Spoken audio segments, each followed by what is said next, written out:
I have some important data that could help save you from losing thousands of dollars. Let's data dive.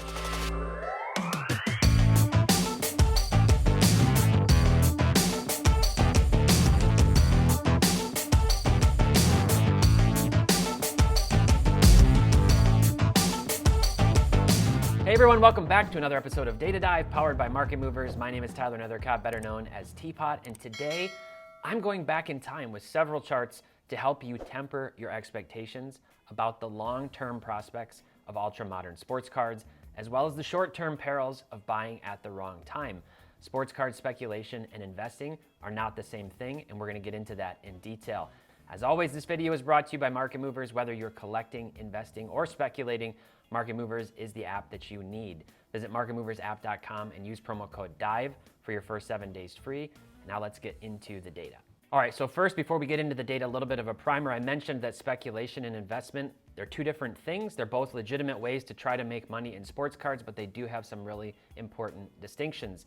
Investing typically involves putting money into blue chip cards, sort of proven cards with the expectation of earning a return over a much more long-term horizon. We're thinking like big picture long-term with the focus on fundamentals, such as the player's true proven greatness, as well as the iconic nature of a specific card. Sports cards are a proven alternative investment class. They have decades of proven track record of price appreciation, in most cases significantly above general inflation. Now, speculation, on the other hand, tends to be focused more on short-term gains, and it typically involves taking a lot more risk. This is in hopes of earning a higher return. Now, instead of basing decisions on like a player or card's aforementioned fundamentals, speculators may make decisions based on market trends, based on human psychology, based on circumstantial opportunities, and other factors. It is worth noting that speculation is not always a bad thing. It gets a lot of criticism. I understand a lot of people think it's ridiculous. Logically, maybe when you're thinking big picture or you're comparing ultra-modern cards to older, vintage cards, 90s cards, the prices don't always make sense, and we'll get into that just a little bit, but speculation does have everything to do with what is current and modern, from the players to the products. Now, it can be extremely risky, and many speculators have lost money by making impulsive and poorly informed decisions. So, with speculation, timing is everything. If you want to speculate on specific cards, it is definitely not enough to just find and buy the card. You definitely need to ask yourself, one, are you staying on top of the trends well enough to get your cards listed and sold? Do you have the discipline to actually sell the cards at the right time? And do you have the data and the tools at your disposal to make this process more seamless? And I'll give you a hint. Market Movers, it's a great resource for all of this. So let's get into that data, and I'm going to go back in time, starting in 2018. We're going to look at basketball and football, 4 different years from each, just to kind of see what has happened with the prices of these players, the top prospects from every draft class, going back to those different times, and see what's happened with their prices, and try to determine, has anybody actually gone up over this time frame? So let's jump into 2018 basketball right here. Okay, so the first chart I'm jumping right into here, 2018 basketball. This is the draft class from 2018. And what I've basically done is I've pulled up the top prospects, the top, kind of hyped guys from that class. It's not necessarily picks 1 through 6. In this case, for example, I've got Michael Porter Jr. on here. He was very, very hyped. He was a guy who slipped and fell in the draft because of his back problems and because he had missed time at Missouri. He was really, really celebrated when he came into the league. Now, I'm pulling up for basketball, specifically Prism Silvers, and I'm pulling them up in raw. Why am I doing raw? Because that's the data that goes back the farthest. We all know that when PSA cards first start to come out, they're super, super inflated, like even more than the raw versions when they first hit the market, because it's like pop one, first one to the market, people pay crazy prices, and then they start to come down. So I'm doing raw because there's a better framing point with that data to go back to when the product's released, and it's earlier. And then the other thing I'm doing with football is I'm doing the optic hollows. And I'm doing those, one, just to have a little bit of a comparison point between the two, but also because Prism Silvers were kind of inserted at a much more scarce, rare pack odds rate for football than basketball over the last 4 to 5 years. So I'm going to start with this chart, and basically let's just look at the data. And I'm going back as far as the data goes back in Market Movers. Now, to be fair, Market Movers was launched back in February of 2020. So we had data that was going back 90 days prior to that into late 2019 and then kind of carrying forward. The database has grown over time. Some of these players were added later, but I think the comparison point here still stands true for several of these. So I'm starting here with Luca. I've got Marvin Bagley. I've got DeAndre Ayton, who was obviously the number 1 pick, Bagley being the 2nd pick, and the Kings fans are still bemoaning that choice over Luca and Trey. And then I've got Luca, of course, Jaren Jackson Jr., Trae Young, and Michael Porter Jr. And I'm just looking at their prices over this time and who's up. Luca is the only player, if I'm going back to February of 2020, Luca is the only player who is up in that time frame from these highly, highly touted prospects. And what's really important here is not just what's the change percentage, because I mentioned some of the time frame is different, but is to look at this average sale price and to look at the high sale prices in these time frames, and that's where things get really, really sobering. It's also where we can see that there was, at different points, money to be made in that short-term speculation game. So if I look at Luca, last sale on his Prism Silver Raw, January 5th, $701, okay? If we go back all the way to February of 2020, that's $107, $108 increase, 18% increase. However, here we see, a low sale of $234, so that card crashed at one point. A high sale of $4,325. That card's at $701 now. What does that mean? That means that somebody who bought in early found the right time, presumably at that absolute high point, probably back in March of 2021 when things were really surging, and sold that card. Somebody else bought it at that point, and now with it having come down to $700, has lost a lot of money. This is the nature of speculation. It's not right or wrong. People get really cranky about it. It's not right or wrong, but it is more of a battle of timing and human psychology and circumstance, like I said, than it is a long-term horizon prospect that's like, yes, this makes sense, incremental growth of truly great players over time. Even the average sale over this time frame, $1,104. So this card is actually down relative to that duration of all these sales over time, raw sales over time in our database. And you can look at the same thing with all these other players, right? Marvin Bagley, $29 to start, down to $1.80 now. That's a 94% decrease. But average over time, $35, even greater, a high sale of $103. DeAndre Ayton, who's been a solid player, but that saw an average sale of $70 with a high of $200. That card's now down to $6.42. And he's having a really pretty decent career. Jaren Jackson Jr. has been playing fantastic lately. He's down $112 from his start point. He was highly touted. $145 as a high sale, so not as high as Ayton. Average sale of $39.54, that card's down to $3.35. And then you've got $76.51 for the last sale for Trey. This one was averaging $326. Michael Porter Jr. down to $850, having averaged $172. So you're seeing losses if you just sort of take this data in this big picture view with average data and highs and lows.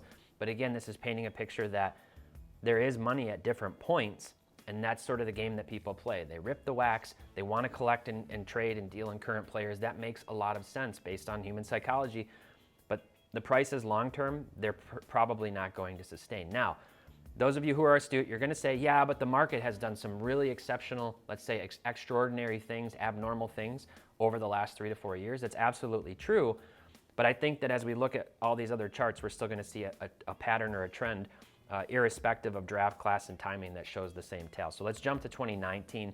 We know Zion Mania. That was the thing back then. And I'm going to start at the bottom here with Zion. Starting point, $873. And this is data going back to November 26th of 2019, essentially right after the Prism drop. When that happened, that card's down to $205. Zion's having a fantastic season. He's come back. He's playing. He's a monster. The Pelicans are playing well. $205, that's down 77%, down $668. Even from the average sale of $591 with a high of almost $2K on this card, now down to $200. Again, somebody made money, somebody lost money. They call this, the hot potato game. There's different terms, but that's the nature of it. But again, if you're buying in early to these players, don't expect that their prices are going to just continue to go up over time. If you hold these cards too long, or if you buy them at the wrong point after they appreciate like this, there's so much pre-baked expectation into these players that you're probably going to get caught holding the bag if you buy it at the wrong time. And a lot of these will go down to next to nothing. So let's jump to Cam Reddish. He had tons of expectation. He was a little bit like Michael Porter Jr. He was kind of lost in the shuffle at Duke behind RJ Barrett and behind Zion, but people still had high expectations for him in the NBA. Starting price $36, high of almost $160, average $38. He's down to $1.17. And this is the example that I've made in past videos. And I'm not trying to be fatalistic. I'm not trying to be doomsday or negative about the overall hobby. This is just the undeniable nature of cards, of sports cards. There's this wave, they come out, it's new, it's shiny, there's hope, there's optimism, and then they kind of shift from the collective consciousness as the players settle into either leaving the NBA or becoming role players or good all-stars, and only the truly great ones are the ones that will gradually appreciate over time. And we're talking like 1 to 2 to 3 players per generation per sport. So that's kind of the nature of things. Tyler Hero at $20, he had an average sale of $83. You got Kobe White at $3.25. Everybody was crazy about Kobe White, his rookie season, $75 average over this time frame. RJ Barrett having a nice season this year, $10, average of 71. And John Moran, obviously a superstar, $123 for his raw prism silver now, and that card has averaged $288. So that's the 2019 draft class. Quickly, I'm going to go through the next two because I don't want to get too granular and bore you with the data, but just to demonstrate the pattern. 2020 draft class. This came out right at the hype, okay, right at the hype in April, sort of when the hype started to come down from 2021, March of 2021. And this card is down to 99 cents for Okongwu. It had a high of 45, or a starting point of $45. Okoro, $1.50. Patrick Williams, $7.57. $19 for Wiseman. $111 for Anthony Edwards and $85 for LaMelo. All of these had much, much higher starting points. Look at LaMelo coming out. This was probably an isolated sale or two, to be fair, but $1,200. Average sale over this time frame, $292. High sale of $1,545. Now down to $85 for his Prism Silver. It is really important to note, a lot of this has to do with these raw cards with the hope of grading cards as well. Sending them to PSA specifically a lot of times is what people are doing, hoping for a PSA 10 to get that multiplier. But we could take PSA 10s in this same way and see the same exact trend. It still holds true.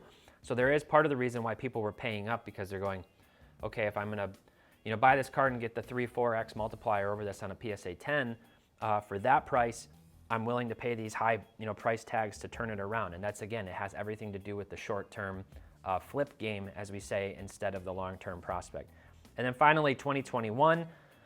This data is going all the way back, let's say, just earlier this year. Obviously, Prism came out much later than usual for that 2021 draft class. And you've got Jalen Suggs, Scotty Barnes, Giddey, Cade Cunningham, who's injured now, Evan Mobley, and Jalen Green. All of these prices down significantly. You're talking about $4 as the lowest one here for Suggs, who's really struggled. Mobley at $14, having been at a high of $307. And then similar story for all the rest of these guys. So that's kind of the nature. That's what's happening with basketball. Is it the same for other sports? Is it the same for football? Let's jump over and look at football here. And it's going to be a really interesting thing. Similar story where we had Luca, who was the only one who had gone up since the beginning. And that had to do with it being an earlier draft class, 2018 draft class, versus these later ones when more people came into the hobby, more pre-baked expectation, wax prices went up, all of these types of things, right? So in this one, we've got Josh Allen data going back to 2020, okay?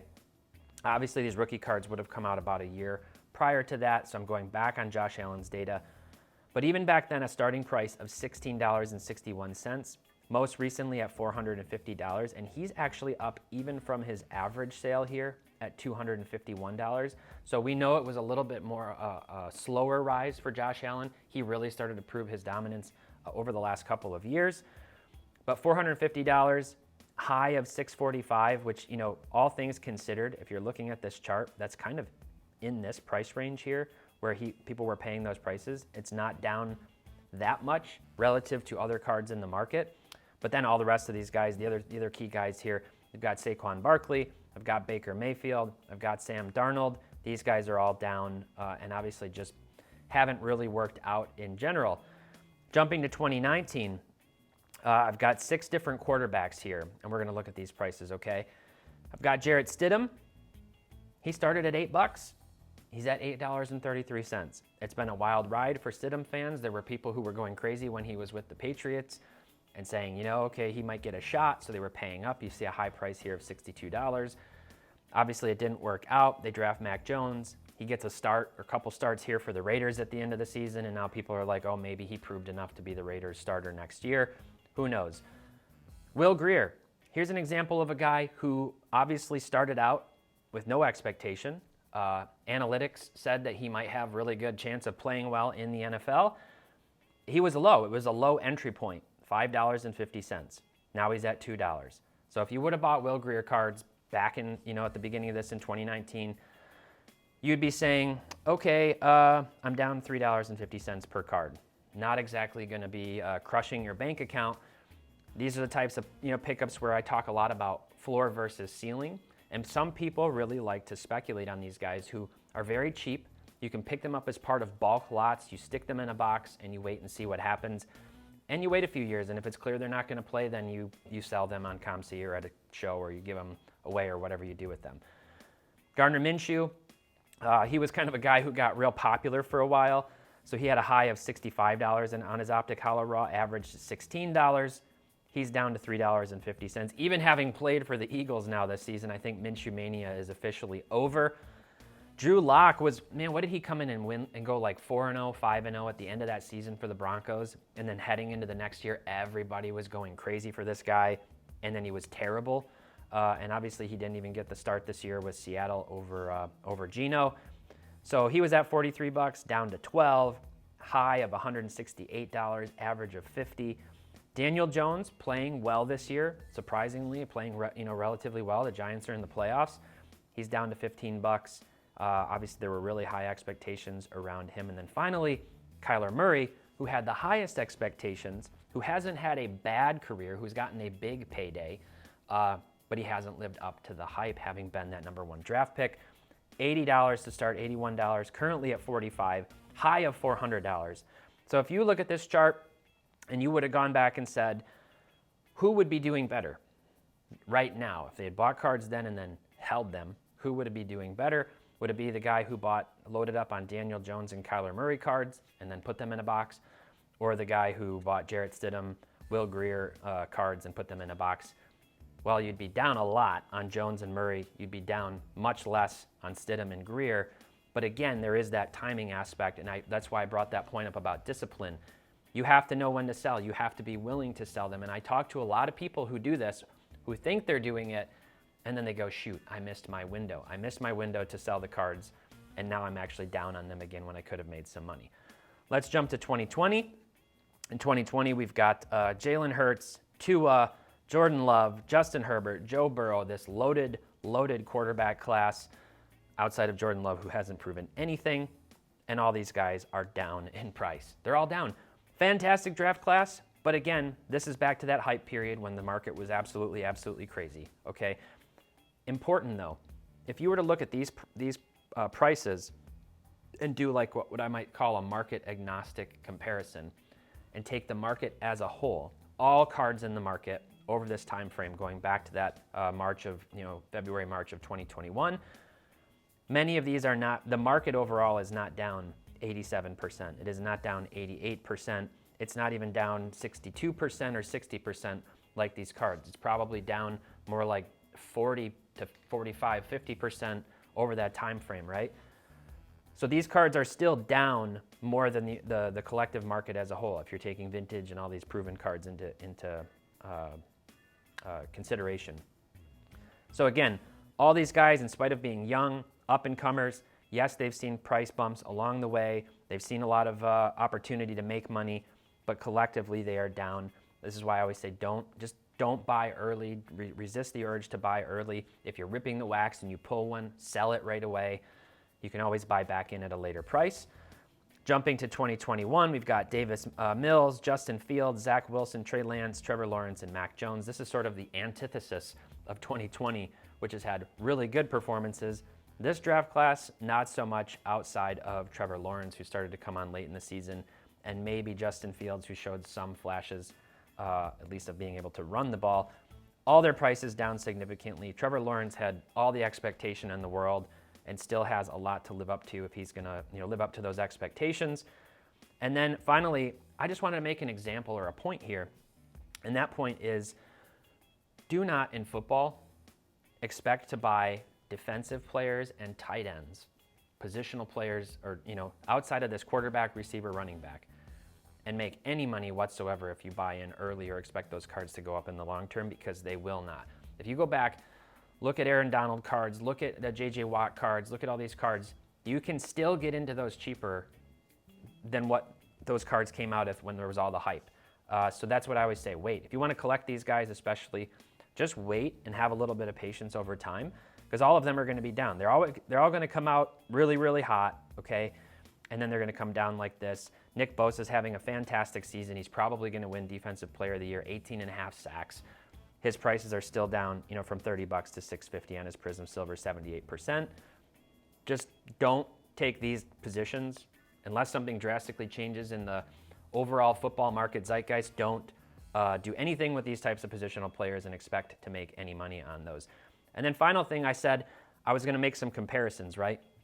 This is not to demonize the new guys. This is just to show you, if you're collecting, if you're investing, if you are speculating, there's a big difference here. And I took 3 guys, Phillip Rivers, Drew Brees, Eli Manning. These are rookie cards. You got refractors, you got gold cards, and I'm comparing them to Kyler Murray, Baker Mayfield, Jalen Hurts, okay? Guy who's having an all-star season, guy who's had a pretty good career, guy who's pretty much been a bust, and just look at their price comparisons and say, well, would I rather have a Jalen Hurts raw optic holo, of which there are many of these in existence, or would I rather have an Eli Manning 2004 Topps Chrome Refractor raw, of which there are not a lot still in circulation. They're tucked away, they're not in as good of condition. Same price range. And you can look at the comparisons here. Do you want a Baker Mayfield or do you want a Drew Brees? And which one's going to do better over the long term? This is the big difference. And this just has everything to do with how you want to participate in the hobby, how you want to collect, how you want to invest. Again, I don't think there's any right and wrongs. I just want to put it out there very clearly with the data as proof that you can get yourself into a lot of trouble, and there are a lot of things that don't seem to make sense when you really look at them in comparison to each other. So, what do you think? Do you like to speculate on sports cards? Do you take issue with it? Do you think it's wrong or immoral or illogical? Let me know down in the comments. I really wanted to provide this data to help you protect yourselves. Let me know what you think. And if you want to get this data, very valuable data with awesome tools to help you stay on top of trends, visit marketmoversapp.com and use promo code DIVE. You get the first 7 days free. Thanks so much for watching. Until next time, happy investing, keep on collecting, and make sure to have fun.